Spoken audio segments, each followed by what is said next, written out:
각이 살아있는 정치평론 시사정각 시작합니다. 오늘도 각이 서는 두 분을 모셨습니다. 김상일 정치평론가, 최진영 변호사와 이야기 나눠보겠습니다. 어서 오십시오. 네, 안녕하십니까? 네. 자, 역대 정부 최초로 전 국민의 실시간 생중계되는 이재명 대통령의 2주차 부처 업무 보고가 잠시 후에 다시 시작이 됩니다. 자, 1차 업무 보고 당시, 그러니까 지난주에 여러 에피소드가 좀 있었는데요. 그 모습 영상으로 보시고 이야기 나누겠습니다.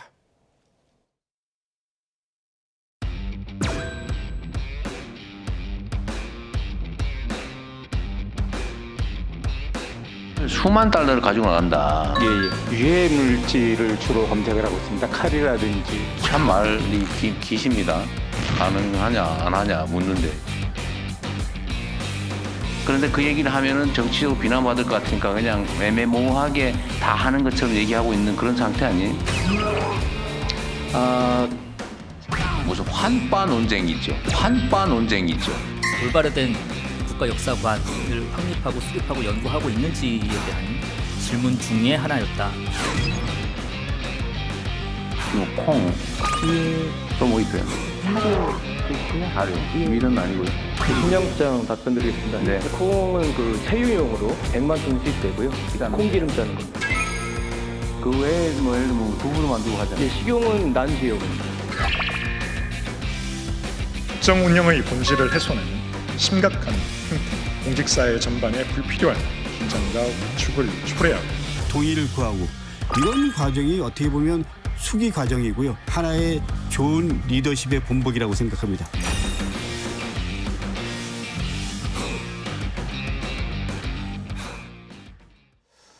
자, 일단 지난주에 있었던 그 업무 보고 장면, 주요 장면들을 함께 보셨고요. 이 대통령이 이제 잠시 후부터 보건복지부와 질병관리청, 식약처, 또 문체부 등의 업무 보고를 받게 됩니다.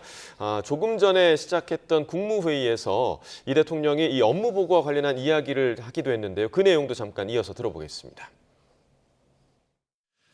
최초로 생중계되는 업무 보고에 대한 우리 국민들의 관심이 매우 높습니다. 물론 각 부처 공무원들 입장에서는 새로운 방식에 익숙하지 않을 수도 있고 또 예년과 같은 형태로 업무 보고하면 아마 편할 수도 있을 겁니다. 그런데 정책 과정이 투명하게 검증돼야 되고 또 그 과정에서 집단 지성이 모여야 정책에 대한 신뢰도도 커집니다. 안타깝게도 우리 공직사회는 현재 많은 어려움에 직면해 있는 것도 사실입니다.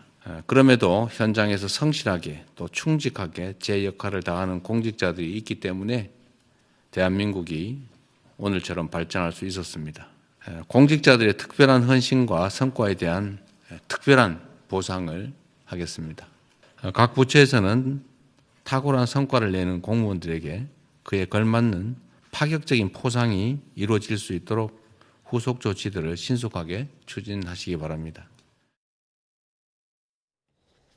네, 일단 이 생방송 업무 보고 이례적인 상황임은 맞는 것 같습니다. 그러니까 네. 여러 정부 부처의 공직자들이 대통령의 질문에 당황을 하기도 하고 또 대통령이 몰아붙이는 그런 장면들도 있고요. 또 격려하는 장면들도 있었는데 지금 이 업무 보고의 생중계 상황 어떻게 좀 바라보고 계십니까? 저는 좋은 시도라고 봅니다. 기본적으로 권력은요, 이렇게 가려져 있으면 오히려 부패하거나 이해관계에 더 충실해지는 성향이 있습니다. 이렇게 투명할 때 국민들이 대통령이 어떤 생각을 가지고 있고 부처와 어떤 소통을 하고 있는지 이런 것을 알면 국민들이 그것에 대해서 비판할 것은 비판하고 또 지지해 줄 것은 지지해 주지 않겠습니까? 그런 측면에서 볼 때 아주 좋은 시도를 하고 계신다 이런 생각이 들고 국민들 입장에서도 각 부처의 답을 듣고 대통령의 말씀을 들으면서 굉장한 효능감을 느낄 수 있는 그런 부분이 있고 그다음에 대통령 말씀처럼 그런 것들이 또 모여서 그 수용하는 태도를 대통령실이 갖는다면, 예. 부처가 갖는다면 집단 지성으로 이어질 수도 있는 것이다라는 말씀을 드립니다. 네, 그러니까 이제 이 업무 보고 이후의 조치에 대해서도 상당히 좀 중요하다라고 얘기를 해주셨습니다. 그러니까 좋은 시도다, 투명성을 높일 수 있다 이렇게 평가를 해주셨는데, 뭐 지금 야당에서는 지금 비판의 목소리가 이어지고 있어요. 불필요한 그런 그 위기감을 조장을 하고 있다. 혹은 지금 이준석 대표 같은 경우는 대통령이 팥쥐 엄마 같았다 그런 표현까지 썼더라고요. 지금까지 이런 업무 보고는 없었다. 이것은 업무 보고인가, 직장 상사의 갑질인가, 예. 이런 얘기를 하고 있는데요. 저도 절반의 진실과 절반의 실망 이런 것들이 교차하는 부분이 아닌가 싶습니다. 예. 시도 자체는 나름대로 좋았다라고 생각을 합니다. 말씀하신 것처럼 어떤 그 대통령의 생각을 알 수가 있고, 또 이렇게 공개를 함으로써 이 어떻게 보면은 그 매기 효과라고 할까요? 예. 어떻게 보면 그 우리 공직 사회에 긴장을 몰아넣는 그런 부분은 좋은 시도임에는 분명한 것 같습니다. 다만 말씀드린 것처럼 업무 보고를 함에 있어서는 이게 공개돼야 될 부분도 있지만 그것이 또 업무상 비밀이라든가 이런 부분이 있는데 지나치게 민감한 부분이 그대로 드러난다는 그런 실무적인 한계가 있는 것 같고, 나아가 본인이 이재명 대통령께서 직접 임명하신 분들에 대해서는 업무 자체에 대한 것을 묻지만, 윤석열 전 대통령이 임명했던 기관장에 대해서는 특히 어떻겠습니까? 말이 많다. 어디 놀다 왔다 왔느냐. 그리고 뭐 재단은 그거 지금 일하고 있느냐. 이런 식으로 해서 오히려 기기묘묘한 퀴즈 같은 거를 내고 그거 제대로 답하지 못했다는 것을 빌미로 해서 예.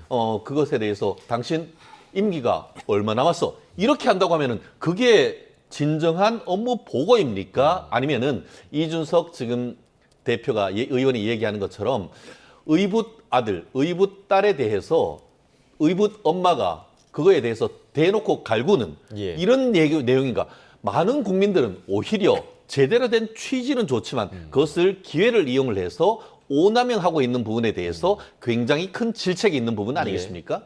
예, 자, 그러니까 근데 대통령이 저는- 임명하지 않은 기관장, 특히나 그 이학재 사장 그 영상이 지금 굉장히 회자되고 있잖아요. 네. 저는 우리가 임기제를 왜 만들었는지 그 부분에 대해서 우리는 다시 한번 돌아봐야 된다고 예. 생각합니다. 임기제는 낙하산 인사를 보호하기 위한 제도가 아닙니다. 전문가들을 시키고 정치 중립적으로 그 전문성을 발휘해서 성과를 내라는 제도예요. 그러면은 이학재 사장은 항공 관리 분야 이런 거에 공항 관리 이런 거에 전문가입니까? 아니죠. 낙하산 인사예요. 예. 저는 사실은 뭐 저희 정권도 마찬가지고 지금 전 정권도 마찬가지고 낙하산 인사들은요 책임 정치 차원에서 정권과 함께 자리를 내주는 것이, 그래야 국정 철학이 같은 사람들이 함께 책임 정치를 통해서 성과를 보여줄 수 있는 거 아니겠습니까? 저는 그런 차원에서 이걸 생각해 봐야 될 부분이다. 예. 이번 저기 상황을 보면서 그런 생각이 들었고요. 실제로 이학재 사장께서 제가 볼 때 업무를 잘 모르세요. 왜냐하면 자, 위해 물질을 위주로 공항공사가 보는 거 맞습니다. 보안검색 탐지하는 거 맞습니다. 예. 그러면 불법 마약이라든가 불법 외환이라든가 이런 거는 안 합니까? 자, 세관의 업무라고 했는데 세관은 탐지 업무를 하지 않아요. 공항공사가 탐지를 해가지고 넘겨주는 겁니다. 예. 그러면은 위탁 업무도 있는 겁니다. 그러면 위탁 업무는 자신들의 업무가 아니니까 소홀히 한다는 뜻입니까? 뭡니까? 그래서 저는 기본적으로 지금 업무를 잘 모르는 상태에서 답을 하다 보니까 대통령이 좀 짜증이 나는 거죠. 예. 본인이 얘기한 거를 답을 줘야 되는데 자꾸 다른 식으로 답을 하니까 짜증이 난 건데, 그럼에도 불구하고 대통령께서는 권력이 굉장히 크신 분이기 때문에 거기에서 좀 약간 짜증스러운 모습을 국민에게 보여주는 것은 다음부터는 예. 좀 자제를 하셨으면 좋겠다라는 말씀을 같이 드립니다. 예. 제가 그러니까- 이 부분에 대해서 예. 짧게 한번 예. 반박을 해드려야 될 것 같은데요. 그러면 국민권익위원장이었던 전현희 지금 의원은 예. 윤석열 정부 때 그렇게 난리를 치면서 국가 권력을 동원한 불법행위다라고 했는데, 그때는 가만히 있다가 이제 와가지고 이런 식으로 전임 정부에 대한 임명 인사에 대해서 압박을 하면서 몇 개월 남았어 이렇게 묻는 것이 맞습니까? 조금 전에 전문성이 없다? 전문성이 없는데 어떻게 지금 현재 인천공항공사의 직원 만족도가 전 세계 1위이며 전체 인천공항공사의 전 세계의 어떤 그 여행하는 사람들을 만족도를 했을 때도 4위, 3위 정도를 하고 있죠. 사실 어떻습니까? 실질적으로 2010년에 그 일본 같은 경우에 전일항공, JAL이 사실상 망하게 생겼습니다. 그런데 항공업과는 1도 관계없는 교세라의 이나모리 가주오 회장을 투입을 했습니다. 그래서 4, 5년 만에 회사를 회상시켰습니다. 공항공사에 대해서 전문성이 중요하죠. 그렇지만 그 전문성이 있고 3년, 4년 하면서 성과가 나온 것입니다. 전 세계 4위를 왜 하느냐? 1위 하라라고 하면서 그와 관련해서 1위로 가기 위한 것이 무슨 어떤 일을 해야 하느냐? 그거를 물어야 되는 것이죠. 그런데 정말 업무상 비밀로 하고 있는 책을 가지고 왔을 때 책 속에 달러가 들어가면 검색되는지 여부는 공무상 비밀이란 말이에요. 공무상 비밀을 제가 봤을 땐 이학재 그 사장 같은 경우에는 그 내용을 알지만 그것을 그대로 드러내고 얘기를 했을 때에 어떻게 보면은 그와 같은 것을 조장할 수 있는 부분이 있기 때문에 예. 이것을 말하지 않았다고 보는 것이 저는 예. 더 합리적인 것이라고 봅니다. 자, 이학재 사장에 대한 엇갈린 평가를 두 분께서 짧게 좀 부탁드릴게요. 짧게 말씀드리면 업무상 비밀이라고 하는 게 공항공사에서 어디에서 비밀 지정을 받았는지 저는 좀 잘 모르겠는데요. 뭐 비공개적으로 업무를 할 수는 있습니다. 왜 그렇게 하냐면은 신종 위험물이라든가 신종 뭐가 나오면은 그런 정보들을 가지고 탐색을 할 때 이게 가지고 들어오는 사람들이 미리 알면 조심할 수 있으니까 보안을 유지하는 경우는 있어요. 예. 그렇지만 저것이 비밀이다. 그런 거에 대해서 저는 동의하기가 좀 어렵고요. 그리고 자, 그 책갈피에 넣어가지고 하는 것도요. 이게 10,000불 정도는 안 보일지 모르지만 몇만 불을 끼면은요 밀도 차이가 나기 때문에 요새 기계들이 굉장히 고도화됐기 때문에 신경을 더 쓰면 잡을 수도 있다라는 이야기도 있습니다. 예. 그러면은 아니 업무 보고가 뭡니까? 업무 보고는 책임이 있는 사람에게 보고를 하고 지휘를 받는 거예요. 근데 그 지휘를 받는 상황 속에서 그런 거를 답변을 못하고 뒤에 가가지고 SNS 써서 정치 행위를 하는 게 맞습니까? 이게 낙하산 인사의 폐다라는 말씀을 드리고요. 그리고 1위를 만족도 1위를 했다고 했는데 만족도 1위를 공항공사 한 적은 굉장히 많죠. 예. 자, 여기까지 일단 듣고요. 지금 지난주에 있었던 이제 1차 업무 보고 당시에 또 많이 논란이 됐던 부분이 바로 대통령이 언급을 했던 환단고기와 관련한 논란이었는데, 자, 오늘 아침 대통령실 이규현 홍보수석은 이와 관련해서 이런 이야기를 하기도 했습니다. 들어보겠습니다. 환단고기 그 주장하고 연구하는 사람들을 보고 비하해서 환빠라고 부르잖아요. 그러면 여기 동국역사재단은 고대 역사 연구를 안 합니까? 일단은 역사는 사료를 중심으로 하고 있죠. 환단고기는 문헌이 아니에요. 모든 역사가 다 사실을 기록하고 있지는 않습니다. 환빠라 표현을 쓰신 거는 거기에 긍정적인 어떤 그 심을 실어서 긍정적인 어떤 평가를 실어서 썼던 말은 아니겠죠. 우리가 이제 고대사라든가 또 상고사라든가 이런 거에 대한 연구 같은 것들이 좀 적지 않습니까? 그런 부분을 좀 관심을 가지라는 얘기였습니다. 근데 그걸 갖다가 그냥 환단고기에 너무 그냥 집착이 돼갖고 서로 그냥 여론이 일어나니까 사실 그것도 좀 공정하지는 않다고 봅니다. 자, 이 환단고기라는 게 역사학계에서는 위서라는 의견이 이제 지배적인 그런 이야기인데, 지금 뭐 대통령실 홍보수석의 이야기는 좀 어떻게 해드리겠습니까? 홍보수석님께서 대통령님의 말을 왜곡하는 것이 아닌가 하는 생각이 저는 듭니다. 아마 많은 분들이 그렇게 느끼실 겁니다. 대통령께서 얘기했던 그 말씀은 지금 그 동북아 재단 이사장이 우리는 사료에 근거를 해서 한다고 하니까 그러면은 이 그 규원사와 환단고기 이런 것은 문헌이 아니냐?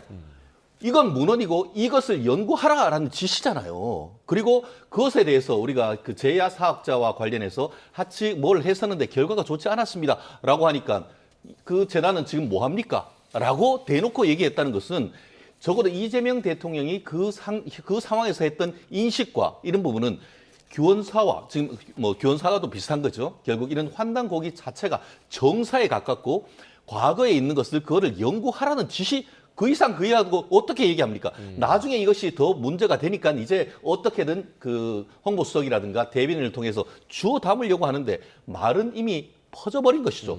사실 어떻습니까? 제가 이 부분에 대해서 저는 고등학교 때 환단고기 이런 걸 탐독했던 사람인데요. 그 내용을 보면은 기원전 7,000년에 이미 한글과 같은 훈민정음이 거기 다 있다라는 그런 내용입니다. 그거를 그렇다고 하면은 앞으로 세종대왕을 칭송해야 될 것이 아니고 환단 환웅 때 한글이 창제돼 가지고 만년의 역사를 가진 역사다라고 얘기를 해야 되는데 그거를 문헌이라고 해야 되는 겁니까? 그렇기 때문에 이것은 판타지 소설 내지는 우리 자긍심을 높이기 위한 하나의 신화로서 생각을 하면 되는 것이지 이거를 정사로 해가지고 국사편찬위원 이것을 다그칠 것은 아니란 것이죠. 예, 그러니까 이 대통령이 환단고기 이야기를 꺼낸 의도가 무엇이냐, 그러니까 이 부분에 대한 해석이 지금 문제가 되는 것 같은데 어떻게 이 상황에서 좀 어떻게 들으셨습니까? 뭐 의도가 뭐였는지는 대통령께서 말하는 것이 의도겠죠, 그죠? 그러니까 뭐 상고사나 고대사를 좀 더 많이 했으면 좋겠고 중국의 동북공정에 그런 걸 대응하는데 좀 유용하다라는 인식을 가지신 것 같은데 지금 최진영 변호사님이 말씀하신 오해를 할 수 있는 부분은 저는 있었다고 봐요. 그렇기 때문에 뭐 대변인이 나와서 그런 건 아니다라고 정정을 했잖아요. 그러니까 비판 여론이 있는 걸 알고 수정하는 자세, 수용하는 자세를 보여줬다는 점에서는 저는 긍정적이라고 봐요. 근데 거기에서 그렇게 좀 수정을 하고 이런 게 아닙니다. 그걸 그렇게 그렇게 오해가 됐으면 그 이후에 그런 오해를 하실 수는 있지만 그거 아닙니다라고 정정해 줬으면 거기에서 그걸 또 받아들여야 되는 거 아닙니까? 근데 그걸 받아들이지 않고 지속적인 공세를 가하니까 이규현 홍보 수석이 조금 오바를 한 것 같은데요. 뭐 국민들의 비판, 여론의 비판을 공정하다, 언론의 비판을 공정하지 않다 이런 식으로 권력과 권한을 가진 홍보 수석이 이야기하는 것은 좀 부적절하게 들렸습니다. 그 박지향 이사장이 과거에 이제 뉴라이트 논란도 있었던 인물이고 해서 그런 뭐랄까요 정치적 성향 때문에 대통령이 이 전문성을 좀 지적하기 위해서 이런 얘기를 꺼냈다라는 해석에 대해서는 어떻게 보세요? 그런 부분도 저는 있을 수는 있다고 봐요. 왜냐하면 이분이 서양사잖아요. 그런데 동북아 역사재단이라는 것은 아까도 제가 말씀드렸지만 어떤 동북공정에 대응하는 것도 굉장히 주요 임무인데 그런 쪽에 전문가가 하는 것이 좀 더 낫다는 판단이 있을 수가 있고요. 그래서 그런 부분에 대한 어떤 뭐랄까 연구나 이런 것들이 좀 미약한 거 아니냐라는 인식, 문제의식을 가지고 있었을 수는 있겠다라는 생각은 듭니다. 예. 자, 우리 시간이 많지 않기 때문에 특검 이야기를 좀 넘어가 보도록 하겠습니다. 어제 180일간의 내란 특검 조사가 막을 내렸는데 내란 특검의 발표 내용 중에서 가장 주목을 받았던 부분, 그러니까 윤 전 대통령의 계엄 발동에 김건희 씨가 관여하지 않았다라는 점이었는데 그러면서 계엄 이후에 두 사람이 부부싸움을 한 이야기를 전하기도 했습니다. 이 부분을 두고 여야의 평가가 엇갈리고 있는데요. 그 내용 먼저 들어보겠습니다. 점수로 따지면 51점. 윤석열 씨가 계속해서 김건희는 몰랐다라고 계속 얘기했잖아요. 얘기를 했죠. 저는 뭔가 실드를 쳤다라는 느낌이 듭니다. 부부싸움을 통해서 너 때문에 망쳤다라고 얘기했는데 그거를 이 상황을 전혀 몰랐다는 사람이 그렇게 얘기를 할 수 있었을까? 뭐 그런 배경을 생각하면 여전히 이 부분도 특검을 통해서 다시 한번 밝혀져야 된다라는 게 제 생각입니다. 특검을 해야 된다. 2차 종합 특검을. 검사의 수사 결과 발표인지 또는 어떤 정치인의 성명 발표인지 저는 정말 헷갈리더라고요. 예를 들어서 그런 거죠. 뭐 김건희 여사가 뭐 비상계엄 선포한 것을 듣고 뭐 너 때문에 다 망쳤다. 이것은 보니까 그 말을 전에 들은 것을 통해서 이야기를 한 것인데 전에 들은 사실을 바탕으로 해가지고 그런 자극적인 말만 한다는 것이 저는 특검의 수사 결과 발표는 로서는 좀 적절치 않다 그렇게 보고요. 자, 일단 계엄과 김건희 씨가 직접적인 연관은 없다라고 발표를 하면서도 이 윤 전 대통령 부부가 계엄 이후에 싸움을 했다는 얘기를 한 부분에 대해서는 좀 어떻게 보셨어요? 결국 380억이란 거금을 들여서 밝힌 것이라고는 계엄 이후에 윤석열 부부가 부부싸움 했다라는 것만 밝혔다라는 얘기가 나오는 것 아니겠습니까? 그리고 조금 전에 민주당의 강덕구 의원이 뭐라고 했습니까? 특검이 김건희 여사 쉴드 치는 것 같다? 저는 저 얘기를 듣고 제 귀를 의심했습니다. 민주당이 추천을 해서 이재명 대통령이 임명했던 지금 그 특검이 김건희 여사를 쉴드 칠 수가 있는 겁니까? 결국 없는 사실을 헛개비를 쫓아가지고 수사를 해서 실체를 진실을 밝히려고 하는 것이 아니고 없는 사실을 만들려고 했다는 것이 지금 드러난 건 아니겠습니까? 사실 그동안 민주당이 뭐라고 했습니까? 김건희 여사가 사실상 배우인 것이고 미리 이것을 다 어떻게 보면 다 알고 뭐한테 누구한테 전화를 했느니 국정원장에 전화했느니 그런 모든 것이 사실 무근이라는 게 받아놨지 않습니까? 그렇다면은 적어도 그런 부분에 대해서는 민주당이 공식적으로 성명을 통해서라도 그런 부분에 대해서는 우리가 오해했다라는 정도라도 밝혀야 되는 건 아니겠습니까? 그런데 이제 얘기하는 것이 헛개비를 쫓아서 없다는 것이 밝혀졌는데 이것은 쉴드 치는 것이다라고 해서 이제는 종합 2차 특검으로 가야 된다고 하면은 국민이 누가 그것을 납득을 할 수가 있겠습니까? 나아가 김건희 여사뿐만 아니고 어떻겠습니까? 이게 그 대법원장이 사실상 그 내란 방조를 했고 지기현 부장판사가 내란 방조를 했다라고 했는 것도 아무런 어떤 증거가 없다고 나왔지 않습니까? 그거를 바탕으로 해서 내란 어떻게 보면 특별재판부 나아가 법 왜곡죄를 하려고 했는데 그에 대한 정당성의 근거가 오히려 어제 특검을 통해서 다 드러났단 말이에요. 그럼 그런 부분에 대해서 민주당이 국민 사과해야 되는 거 아닙니까? 예, 일단은 지금 특검 얘기를 해주셔서, 그러니까 민주당에서는 2차 특검을 밀어붙이고 있는 상황이고 반면에 국민의힘에서는 통일교 의혹 특검 지금 얘기를 하고 있는데 이 부분이 양당에서 좀 거리가 좁혀질 수 있는 여지는 없을까요? 어떻게 보세요? 글쎄요, 뭐 그것까지는 제가 알기가 어려운 게 지금 사회적 갈등이 굉장히 우리가 심합니다. 예. 근데 그 진앙지가 사실은 정치권이잖아요. 그러면은 일반적인 사회적 갈등보다 정치 진영 간의 갈등이 훨씬 더 심한 상황입니다. 그렇기 때문에 다른 진영을 전혀 인정하지 않는 모습들을 보여주고 있는 것이고요. 아까 이게 우리 최 변호사님 말씀하신 대로 강덕구 의원께서 또 하시는 말씀도 저는 좀 약간 그런 모습이 강하다고 봐요. 그렇게 얘기하면 국가기관에 대한 신뢰는 앞으로 어떻게 만들어갈 수가 있는 겁니까, 우리가. 자, 그러면 한쪽 진영의 힘으로 한쪽을 눌러야만 그 세상이 정의로운 세상으로 바뀌는 겁니까? 함께는 절대 살 수가 없는 겁니까?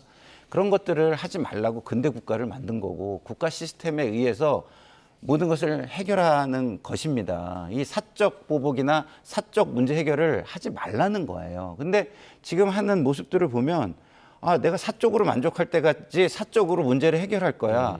이런 모습들을 보는 것 같아서 굉장히 안타깝다는 말씀을 드리고요. 예. 그리고 통일교 관련 특검은요. 제가 볼 때는 민주당이 전략적으로 지금 이것을 받지 않으려고 하는 것 같은데 이 경쟁, 지방선거가 좀 지난 시점이라도 저는 이것은 해서 정치와 종교의 어떤 분리 그리고 뭐랄까요, 유착의 고리를 좀 끊는 그런 특검을 한번 여야 동의하에 하는 것이 맞지 않나 이런 제안을 드려봅니다. 네, 그러니까 시기에 문제가 있더라도 할 필요는 있을 것 같다라는 의견이셨고, 경찰이 이제 통일교와 관련해서 계속해서 지금 전방위적인 압수수색을 실시를 하고 있는데 어제 한 가지 논란이 됐던 부분이 전재수 의원실 압수수색을 시도를 할 때 2시간 정도 지연이 돼서 못 들어갔다라는 얘기도 들리고요. 또 어떤 기자들은 전재수 의원실에서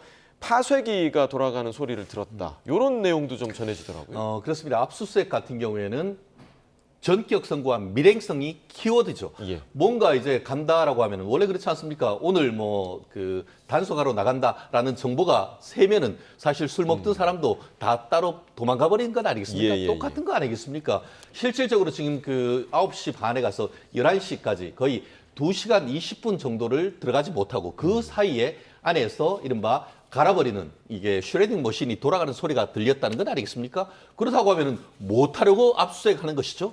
저는 그걸 보면서 과연 경찰이 수사를 할 의지가 있느냐, 그리고 수사를 할 능력이 있느냐, 이 부분에 대해서 의문이 있는 것이고, 나아가 지금 이 사안에 대해서 지금 경찰 같은 경우에는 통상 의원실에 대한 압수수색은 이 국회의장한테 보고를 하고 이걸 피드백을 받는 시간이 필요한데 마침 지금 우원식 국회의장이 외유 중이었다. 그래서 빨리 못했다라고 하는데 빨리 없다 하더라도 그럼 위임 보통 보면 정부 해가지고 없으면은 다른 사람한테 업무 위임을 해놓고 갈 거 아닙니까? 그러면은 사람이 없으면 아예 못합니까?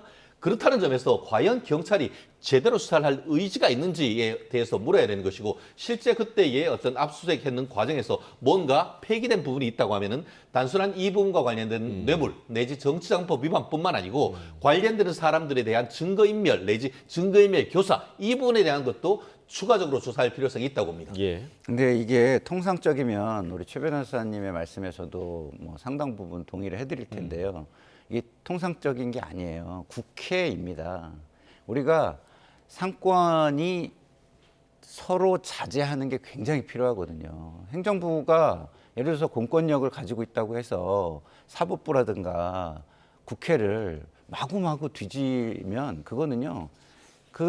지금 뭐 이게 뚝이 무너지듯이 막 이렇게 권력의 남용으로 치달을 수도 있잖아요. 그래서 저는 그런 측면에서 보면은 이 국회의장에게 허가를 받는 절차 이런 것들은 필요했기 때문에 예. 말씀대로 좀 아쉬운 부분은 있지만 예. 더 큰 의미의 그 삼권의 상호 자제라는 측면은 좀 우리가 이해를 해줘야 된다라는 말씀을 드리고 싶습니다. 네, 마지막으로 아주 짧게 국민의힘 내부 얘기를 좀 해보도록 하겠는데요. 오늘 당무감사위에서 이제 이른바 단계 논란 그리고 김종혁 전 최고위원에 대한 징계를 논의한다고도 하고 그리고 지금 사실상 장동혁 대표가 여의도연구원 부원장에 장해찬 전 최고위원을 배치를 한 부분 그리고 소통위원장에 김민수 최고위원을 임명한 이 부분을 두고 지금 여러 논란이 있습니다. 두 분께 짧게 좀 한마디씩 듣겠습니다. 결국 그 민주당도 어떻게 보면 개딸 옛날에 문글로소리 하듯이 강성 어떻게 지지자들이 있었기 때문에 그것을 어떻게 보면 구심점으로 해서 외연을 확대했던 그런 전략을 국민의힘도 하고 있는 것.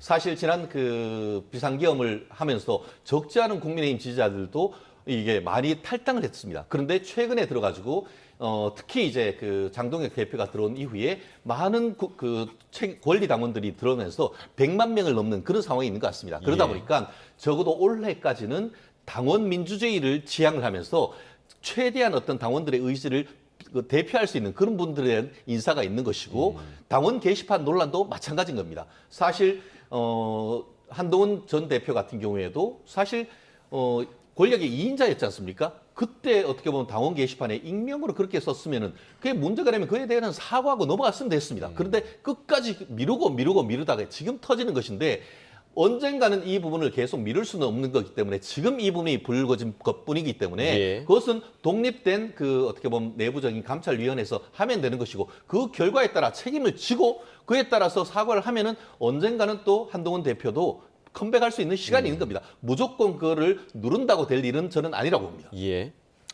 저는 그 장동혁 대표의 방향성이 가장 중요한 거 아니겠어요? 이 인사는 사실은 그것을 보여주는 거기 때문에 문제인 거지 인사권은 장동혁 대표에게 있는 겁니다. 근데 그 인사가 국민들에게 어떻게 인식될 것인가? 자, 보세요. 국민소통특별위원회에 김민수 최고위원을 한다. 윤어게인으로 소통하겠다는 얘기뿐이 안 되는 거예요. 우리는 황교안이다로 소통하겠다뿐이 안 되는 거예요. 그러면 국민들이 윤어게인과 우리는 황교안이다로 선거를 치르고 우리를 설득하려고 하네. 정신을 못 차렸네. 이렇게 느끼지 않겠습니까? 그런 측면에서 저는 장동혁 대표의 이번 인사가 그렇게 좋은 인사는 아니었다라고 말씀을 드릴 수밖에 없습니다. 알겠습니다. 자, 오늘 두 분 말씀 여기까지 듣겠습니다. 김상일 정치평론가 최진영 변호사와 이야기 나눠봤습니다. 고맙습니다.